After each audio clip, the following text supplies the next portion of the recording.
Yo, what's going on everybody, and welcome to another Apex Legends video. Now today we are going to be discussing just the state of Apex Legends. You see the title, it says something along the lines of we need to talk about Apex Legends, right? Now all of this isn't going to be negative. There's going to be some good, some bad points, stuff that you guys can relate to and stuff I'm sure you've heard a million times. But me personally, I haven't made a video compiled to the point of where I'm discussing every key point that I think is good or bad. Now 2 days ago of recording this, we did have our mid-season patch. We got that brand new LTM knockout, which is pretty much just control, straight shot, and BR. I don't think it's anything that the casual player will come home from work and be like, oh man, I'm exhausted, let's try some knockout, right? It's not aggressive, but it's not passive. You can kind of play how you want, but having a defense legend is usually good in that game mode. It's not my personal cup of tea. I'm more of a fan of revival, 3 strikes, anything that's super aggressive. And my reason behind that is because the more aggressive you can be, the more efficient it'll be for you to learn how to play the game if you're a brand new player. Being in these very high intense situations will help your awareness, your gun skill, your legend skill, everything like that. It truthfully does help a player. Along with the LTM, we also got duos. The queue times on that and knockout have been a little slower. On the topic of becoming a better player, I think duos no-fill is the best way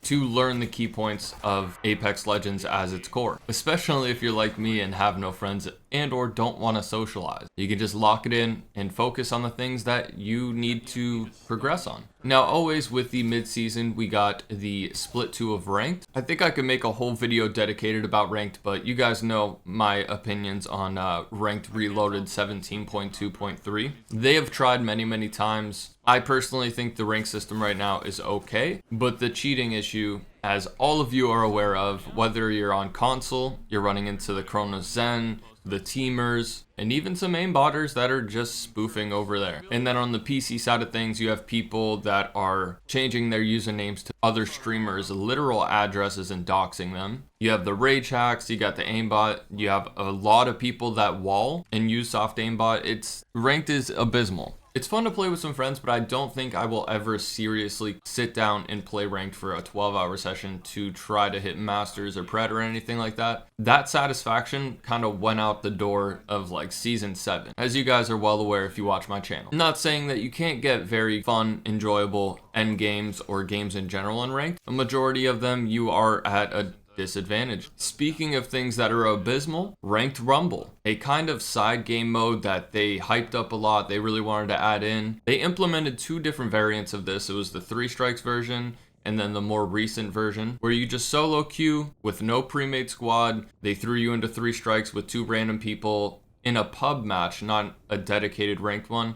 And then they had one where it was a dedicated ranked one and you could squad up with a team. The leaderboards of those, as I've posted multiple videos of in the past, was almost a joke at EA because the leaderboards were just cheaters. They were teamers, cheaters, the stats were unrealistic. So they kind of snuck it in, but Ranked Rumble is done. It's gone. It's not going to be a thing anymore. But I think they were onto something with the solo queue. Being able to have a solo queue only game mode, not realizing, yes, it is a team-made game, but a lot of their players are playing in that solo queue experience. So having a dedicated server where you don't have to worry about running into the 3-stack Jimmy, Timmy, Craig, 3-stack Preds that don't get off the game, you don't have to worry about that. And if you do, it's only one of them, and you'll be able to have a fair 1v1 against that person. And it'll teach people about communication and everything like that. And yes, there is toxicity in Apex. I feel like I've ran into a lot more wholesome and genuine people than I do toxic. So like I said, new content is always good. Having something new and unique in Apex is a good thing for us. But when the majority dislike it is when it goes downhill. And to continue on the solo queue experience, a lot of people are playing solo. I would say, I don't know the exact statistic, but I'd say more than 50% of people playing Apex Legends are playing solo. In the past month, we've had pro players, content creators, a lot of people just express their opinion about that. And they've been doing that for years, but there's been another spurt recently over on social medias. Even people like Sweet Hal are saying the game is unplayable solo. You cannot play the game solo. And although yes, Apex has always said it is a team-based game, if you don't have friends and you're queuing in solo, you have to find a way, whether it be the ping system, whether it be communications. Not saying that they need to cater to that, but I think that's a huge eye-opener that a lot of people are solo players, so they should probably figure out something aside from solos, the LTM, that people can play and enjoy. And of course, people are talking about the player base being super low. We're at the lowest numbers of players we've ever seen. That's always going to happen. BO6 beta came out. I'm not trying to defend that, but it's been on a decline for a while. But the thing is that people got to realize there's always new players that are discovering Apex Legends and getting into it that still enjoy it. The people like myself that have been playing for 5, almost 6 years now,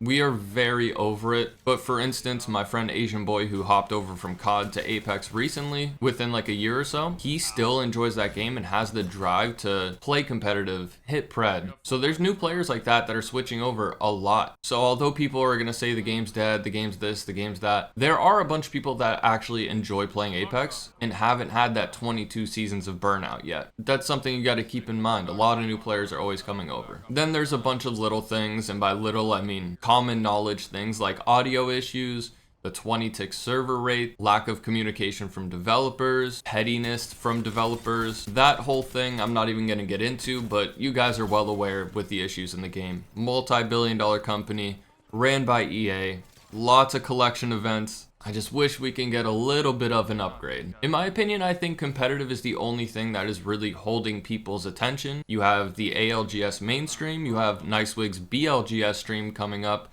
in Japan. There's no other competitive esport game that has their own creator pull more viewers than the main broadcast itself. We all love Nicewig. He does a phenomenal job as a caster and at hosting the ALGS event while actually at the LAN. And there's creators like XQC, Moist Critical that see that and they're like, wait, why does this person have more viewers than the actual main broadcast? Honestly, it's because we love Nicewig and his personality way more than Apex Legends themselves. And I'm not hating on any developers. I do believe competitive is quite literally the only thing holding Apex together right now. Sprinkle in a little bit of some Fade content, some Candy Roo, some Simply Ashton. The YouTube creators that put together very well-made videos, whether they're trolly, more casual, more analytical. So to kind of wrap all of those topics together, I don't think Apex is in the healthiest of state. There is a lot, and I mean a lot of content creators that right now are kind of running, scurrying, trying to find any route out, whether that be variety, IRL, a different game. A lot of people are trying to get out of Apex content creation scene. And of course there's always going to be content creators and there's always going to be people that want to watch the content creators, but us boomers that have been here since the beginning, I think we're kind of trying to stray away and find enjoyment in other games, and that could have been prevented and or could have lasted a little bit longer if we did have, you know, good communication, better servers, more frequent LTMs. I'm not asking for any new LTMs. We can get Winter Express back, Armed and Dangerous. It's always 50-50 with these LTMs as of recently. 3 Strikes was a success. Knockout, not really ideal.